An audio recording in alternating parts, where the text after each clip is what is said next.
America, bonjour, hi, Canada. I'm Hugh Hewitt. I'm in Florida, and the local news is full of news of the repression in Cuba. I'm joined by Senator Tom Cotton to discuss that. Good morning, Senator. Hey, good morning, Hugh. Good to be on with you. Why is President Biden and all of Team Biden MIA instead of in Miami? I don't know, Hugh. That's a really good question. The Cuban people started rising up over the weekend to protest 6 decades of communist tyranny, and Joe Biden made a few brief comments early this week, and then it's basically been crickets from the administration since then.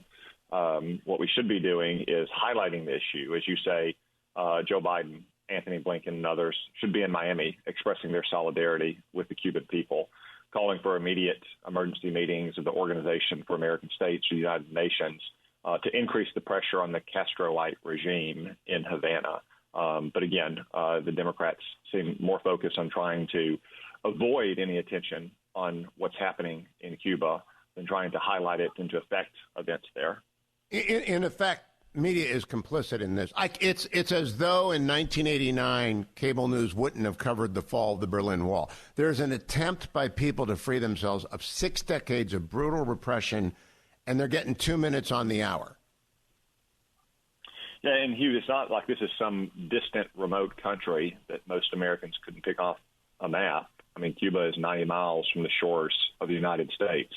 There's a large Cuban expatriate community, great patriotic Americans who have watched their family members and their friends suffered under decades of communist tyranny for those who couldn't escape the island after Castro took power.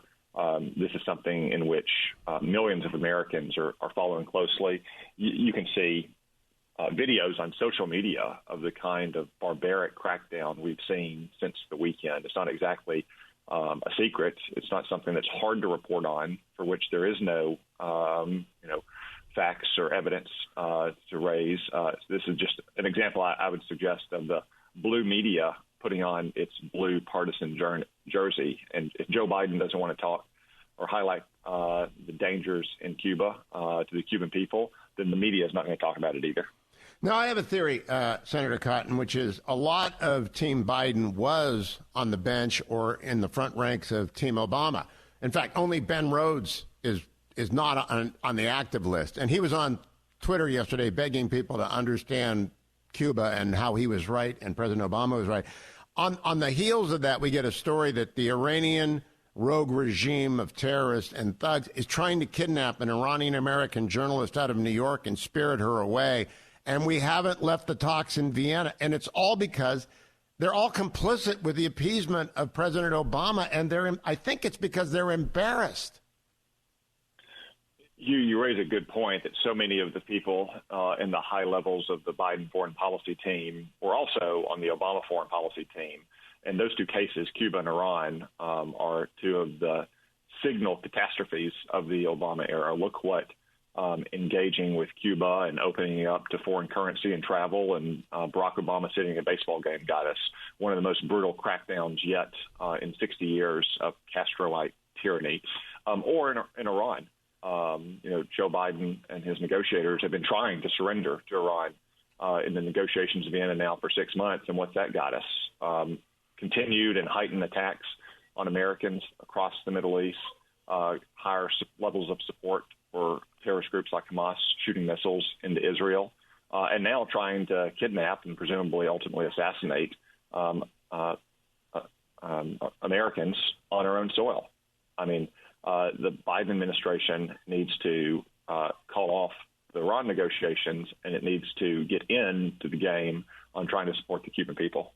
Now, Senator, we rightly condemned the kidnapping of an American journalist, not an American citizen, but Saudi. Khashoggi was a Saudi citizen who worked in America when he was kidnapped and murdered in Turkey. We rightly condemned that and paid attention to it.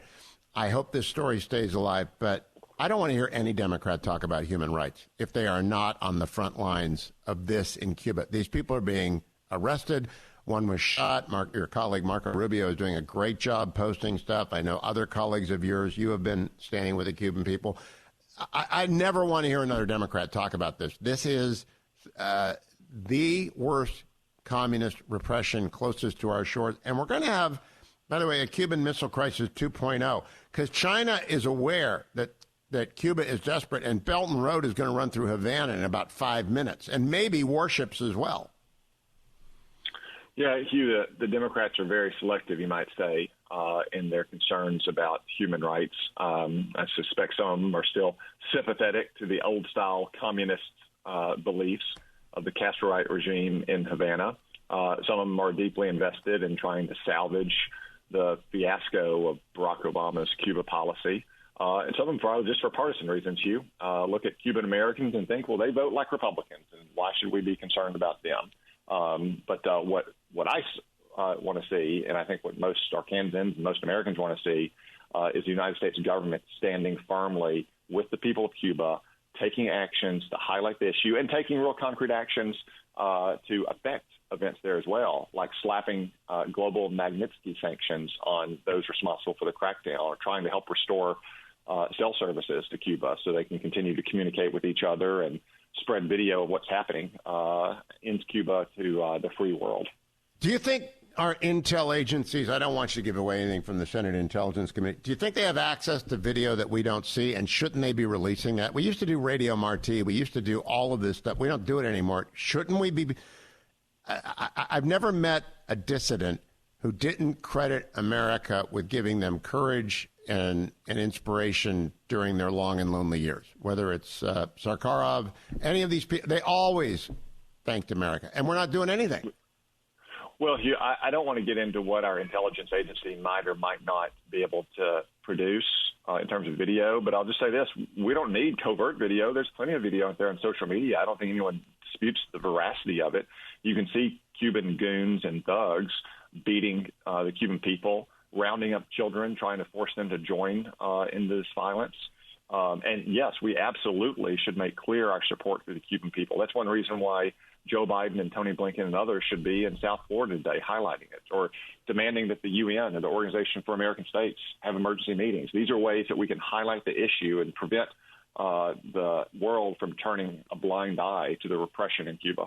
Now, they actually don't believe it'll work. They didn't believe Germany could fall. They didn't believe the Soviet Union could fall. You're too young. Most of the people who I know in D.C. are too young to remember 89. They never believed it for a second that it would work. Reagan believed it. And you got to, this regime could crack tomorrow with pressure. And after it, I think Venezuela would go. I think Nicaragua would go. I think our immigration crisis would ease. Do you agree with all that? Yeah, Hugh, these communist regimes and other tyrannies are very brittle underneath, and what seems impossible often turns inevitable very quickly. But, the Soviet Union didn't just collapse spontaneously. It did so because of years of consistent pressure that culminated under Ronald Reagan and George Bush. Do you believe that the Biden administration will at least maintain the sanctions that President Trump put into place? Well, they have so far, but I'm not sure they will. In the end, they're still undertaking their so-called Cuba review. But it's disheartening to me that it's taken this long and that they haven't sprung into action given the direction that events have taken. Last question, Senator. A Magnitsky sanction. Can you explain that for the Steelers fans? What is that?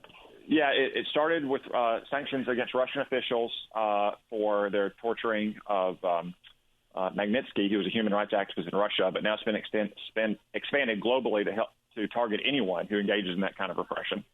We ought to be using that, and I appreciate your time. Senator Tom Cotton, always a pleasure. Good luck in continuing to focus attention on the freedom fighters in Cuba.